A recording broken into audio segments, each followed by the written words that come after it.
If you watched 2022's The Batman movie and felt kind of meh about it, I'm here to help analyze why the movie doesn't work. So stay tuned to geek out.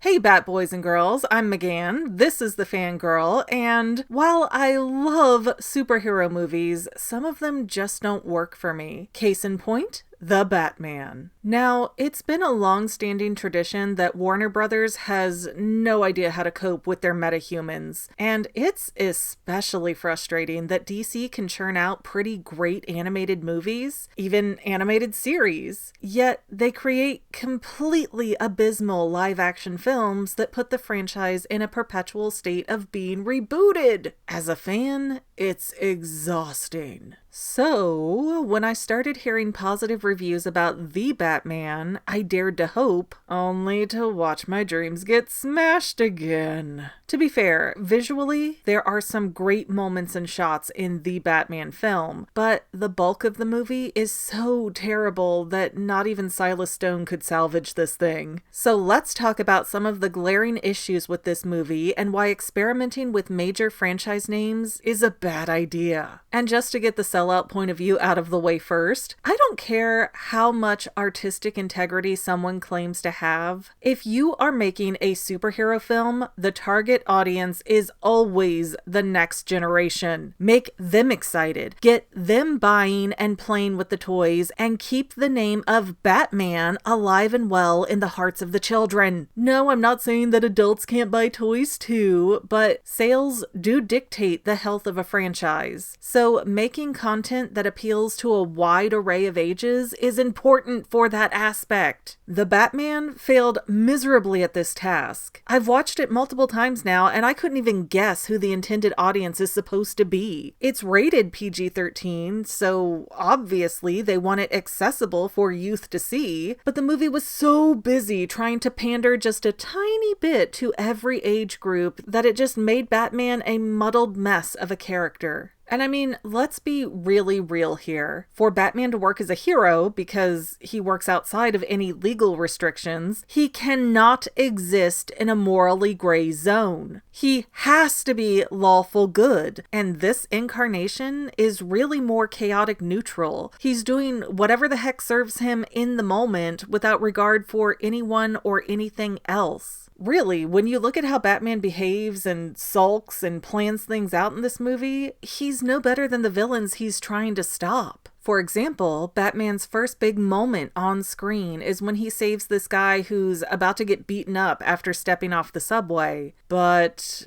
after fighting all of these ne'er-do-wells into submission, homeboy lets every one of the gang members go. And he has this inner justification of wanting to let these thugs spread the story of Batman instead of making sure that they're taken off the streets. That's not public service, that's self-serving with the hope that letting the gangs talk of Batman ends up doing more good than harm. How many other people are going to be brutalized and traumatized because Batman let an entire gang just skip away without any consequences?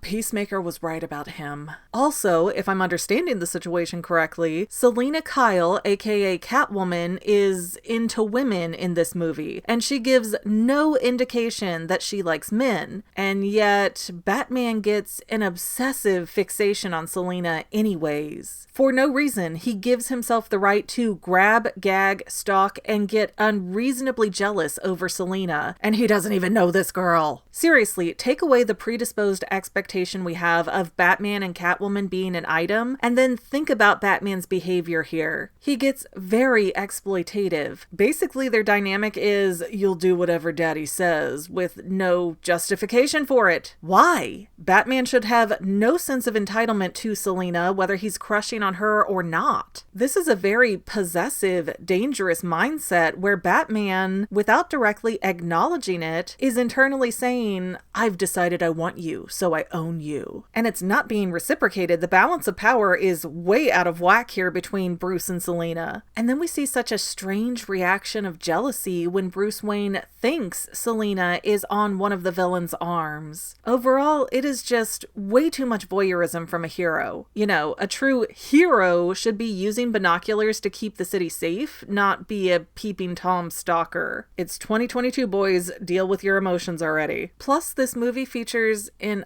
uncomfortable amount of close quarters pinning against walls. It gives the movie an air that, how can I say this without getting censored? There's about to be an attack of the bedroom nature, and it just feels gross for the type of movie that this should be. Not to mention, can we just talk for a minute how all of these villains look awful? I mean, they are making the costuming in Waterworld look like a national treasure. Catwoman has the dumbest looking mask I have ever seen. I mean, who makes a bank robbery style mask and just knits little ears on it? It's weird. It doesn't work, okay? Then Paul Dano, who plays the Riddler, he actually has a really nice look for a Riddler portrayal. But for no excusable reason, the film puts the Riddler in a dungeon master mask, and not the D&D kind, and it just looks horrendous. Why do this? Why? Riddler shows himself over video. He doesn't need a mask. He could be blurred out or hidden in the shadows. The mask literally has no purpose. I mean, the way these villains looked, it felt very much like, don't speak if you can't improve upon the silence, except with costuming. I would have preferred that the Riddler be covered in eyeshadow and a green zoot suit with a bunch of question marks as some internet theorist than what they gave us in this movie. That wasn't gritty. That wasn't redefining the Riddler. That was just dumb. And the villains should not feel like they're social justice warriors who have fair points. Like, sure, certainly, villains should be complex and believe in their causes. But there has to be some kind of clarity that the villains are in the wrong. Otherwise, they just come off like they're taking out the trash. Just like Batman should be doing, except he's too self-obsessed and self-serving in this movie to get his act together. Really, Batman ends up being a villain in The Batman. He's in his own way so much that he's a headache to watch. Why didn't we just make this Batman year one if we wanted to deal with the ups and downs of Batman becoming Batman? I mean, what is this junk? And no, Batman is not an anti-hero in this movie because he's actively in the mindset that he is the hero, yet he's doing selfish things nonstop, which would make him a villain. I swear, this movie feels like Clayface just morphed into Bruce Wayne and he's trying to act like the hero for a change. But, you know, Clayface doesn't know what he's doing, so he keeps getting everything wrong because he doesn't understand the principles of herodom. That's what The Batman feels like. If there had been an end of credit scene where Bruce morphed into Clayface, I would have said all is forgiven, baby. Honestly, with the tone of The Batman, I'm surprised Joaquin Phoenix didn't pop out to complete the atmosphere here. And sure, lots of people love the Joker movie because it was gritty and gross and more realistic in regards to mental health status. But here's the difference. Joker is a supervillain. He's supposed to go off the rails and be unhinged. That's interesting. That's in character. But for a hero to be unglued is dangerous, and it breaks our cardinal law of expectations. At best, a hero's issues are part of a story arc that they can overcome to be stronger for society. It should not be an issue that lingers and makes us question what the Caped Crusader might do next. Take the Tobey Maguire Spider-Man, for example. At one point, he goes through a crisis and he doesn't want to be a hero anymore, but he's not out there actively making the world a worse place or using his powers in a way to harm other people or benefit himself. He's just not being Spider-Man anymore. And that's done because superhero flicks are supposed to give us hope.